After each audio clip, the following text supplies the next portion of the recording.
What's up, everybody? So yeah, it's going to be Wednesday that this video is being uploaded.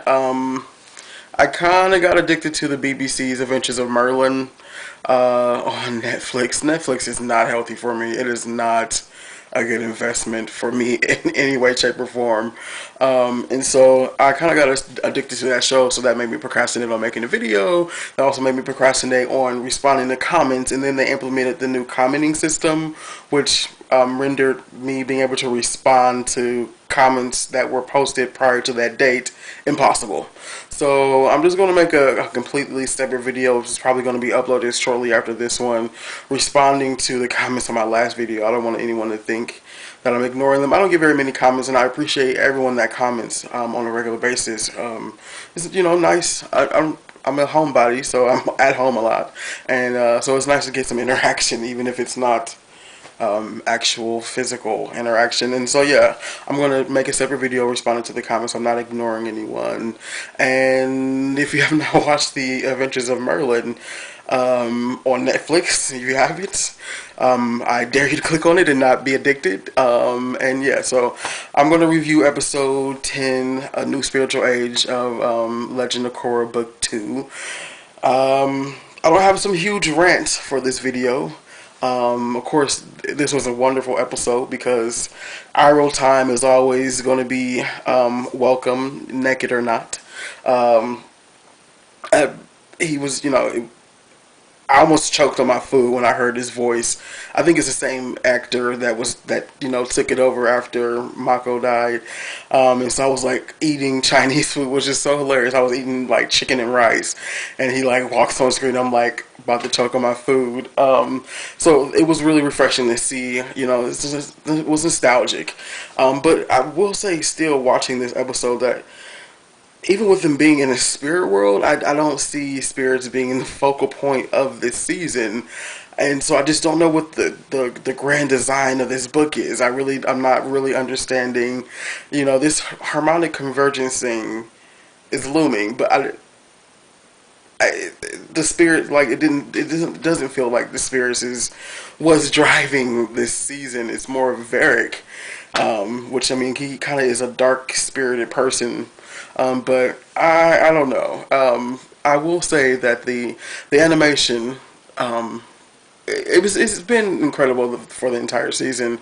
But the spirit world stuff, the vibrancy of the colors is still impressive, and how the spirits were forming and reforming was just astonishing to watch. It's really, oh gosh, it's so beautiful how like this, they were like swirling around each other, and they were like lighty, and how they were morphing from the dark to the light. That is beautiful. I need to find another word to describe the animation, but beautiful seems to work in a lot of situations. And I'm happy that we got some little Korra time, some Tyler Korra time. It was adorable, but I think having her be a child, having it physically represented on screen, probably like alleviated some of our frustration with her, because it's how we were feeling about how her character was acting, up until this point. And so it was a great representation to see her actually be reverted back to a child, because that's how she was acting. And so she was too cute, but I think that was very, symbolic for us as an audience, and then of course for Korra as a character. I thought that was wonderful to explore. Now, Wang Shi Tong is in this episode, and I was, Wang Shi Tong, he's one of my favorite characters that never showed up again. And just for the simple fact that he was, I don't know, like in the episode, he's like, I don't care. Like, your war is not better than any other war. Do you think this is justified? So I really, really liked Wang Shi Tong in the first series. But like Lin, he was a little out of character. Okay. So really quick, I'm gonna talk about Janora before I talk about Wang Chi Tong, because Janora kind of fits into my tale that I want to give about Wang Chi Tong. Okay, so I love how in this episode that Janora is, made to be a more sophisticated character. She's so young, yet and still she's like, "Don't do it, Korra." And she's like, going to sacrifice herself to keep the world safe. And I thought that was just a perfect way to elevate her character. And she's, at such a young age. Now, with that being said, and I said earlier I'm going to talk about some common themes. It seems to be a common theme with this book to have a character's development that makes sense, or to bring back a character and have what they're doing make sense, and then have another character not make sense at all. Wang Shi Tong, I don't know how they were able to simultaneously elevate Janora's sophistication while dropping Wang Shi Tong's. It doesn't make any sense to me. He's supposed to be this great knowledge spirit, able to look at everything from objective point of view, and he like turns Janora. I didn't get, I would have liked that to be any other spirit besides Wang Shi Tong, because we know him as this great knowledge spirit, and him helping Unalaq does not bode well with me. And I'm not going to rant about this for too long. We're not going to dwell on it, but it just seems like it's a common theme to make a good character movement for one person and then make a bad one for another one, and it's not good storytelling in any way, shape, or form. Even his interaction with Janora was not wise.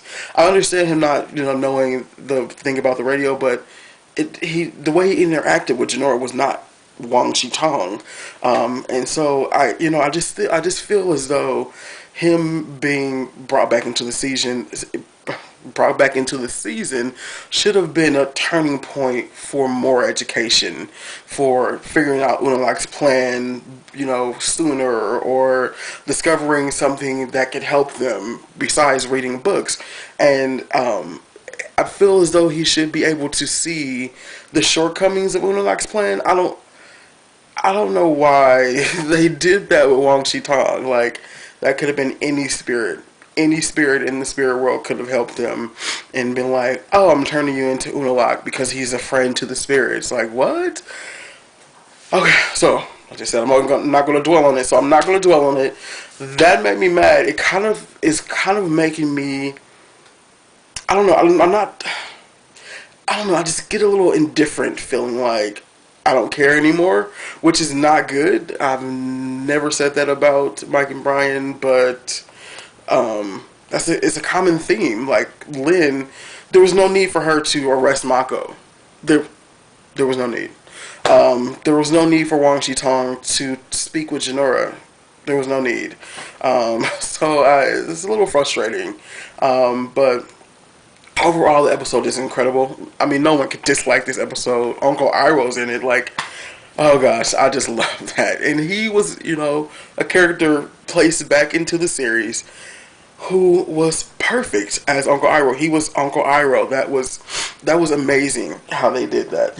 Basically he was himself. And so I don't see how they're not understanding the other characters that they're writing, but they understand a couple. Oh gosh. So really, the last thing that I want to touch on, this video is probably going to be short because I don't have a big, huge rant about how something's making me mad. But the episode went kind of dark. Which, I mean, I'm not surprised because we find out in the last episode what type of villain Unalaq is. He's the win at all costs. Nothing else matters but my goal. I want this, vindication. Once I get my goal accomplished of whoever I'm making happy or whatever goal, we found out that he's that guy that's going to stomp on anything, including his own kids. But essentially, he was going to kill Janora. A body cannot survive without the soul. So I was just like, what? Whoa. That was a creepy scene. And it's just like, whoa, it left us to ponder that for a week. I would have loved there to be another episode after that, because this is a children's show. So I was just like, whoa, that was serves. But overall, I did like the episode. But when I think about those things with the characters, they kind of make I don't know, it kind of makes me indifferent. And then also with Wang Jitong in the first, in book two when they introduced him, you kind of got the sense that he was speaking with his mind, because when his beak moved, it was like out of sync with his words. But in this one, it was in sync, like his beak was moving to the words, and I thought that made his character less. It made him less of an impact of, like, kind of a scary figure.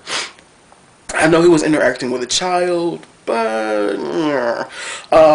So overall, I like this episode. I really, I feel like at this point that a fight at the harmonic convergence would be a little repetitive and possibly boring, being that we saw it in the beginnings episode. And I know it's 10,000 years later, but it's still only over in the span of like a few episodes. So that seemed like it would be a little repetitive. So I don't know. I'm still kind of blank, which I guess in some situations is good storytelling, but it's also good storytelling when you have like little clues and little Easter eggs like that are leading you up. So I enjoyed the episode for pure nostalgia. Uncle Iroh is always welcome, like I said, and I'm I'm not as excited to see where it goes though. For some reason, it's just something's not working. The magic was coming back for me a little bit, but maybe it's a lack of bending. Just a lack of bending. So I mean, okay. So I'm done dwelling. I really enjoyed the episode. The spirits were awesome to watch. The Korra and Uncle Iroh interaction was just anything with Uncle Iroh is amazing.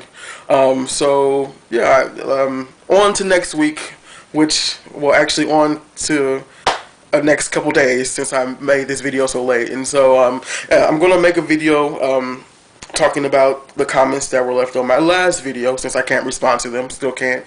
And please comment below, subscribe to me if you will, and